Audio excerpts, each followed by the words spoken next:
Gold sky rocketing, क्या ये सही वक्त है इन्वेस्ट करने के लिए गोल्ड में?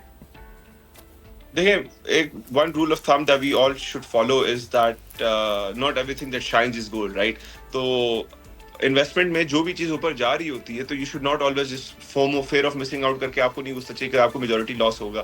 देखिए, गोल्ड ऊपर जा क्यों रहा है आपको समझना चाहिए। गोल्ड जा रहा है अनसर्टिनिटी की वजह से, B it the economic trade war, B it the Ukraine Russia war, B it the Palestine and वो कौन सा मुल्क है, इसराइल, कोई मुल्क है इसराइल, उसके साथ जो इनकी लड़ाई चल रही है, उसकी वजह से एक ग्लोबली स्टेज पर एक आपकी अनसर्टेनिटी है, जिसकी वजह से गोल्ड पे लोग समझ रहे हैं कि it's a good investment and people are parking their money.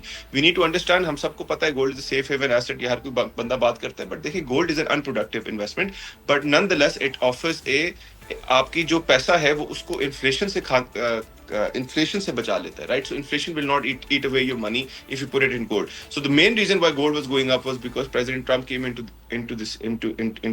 power, and when he started the economic trade wars with China, market started falling. और जब भी अनसर्टिनिटी होती है, रिसेशन की फेयर होता है, और इन्फ्लेशन आजकल आपने नोटिस किया होगा, एवर सिंस कोविड के एंड से हमारी इन्फ्लेशन दुनिया में एक ओवरऑल ट्रेंड आया कि इन्फ्लेशन ऊपर जा रही है, तो उसकी वजह से लोगों ने अपना पैसा गोल्ड में पार्क करने लग गए। मेरे हिसाब से गोल्डमैन सैक्स की एक रिपोर्ट आई थी कि end of this year 2025 gold will be up 8%, which is roughly $3,100, I believe.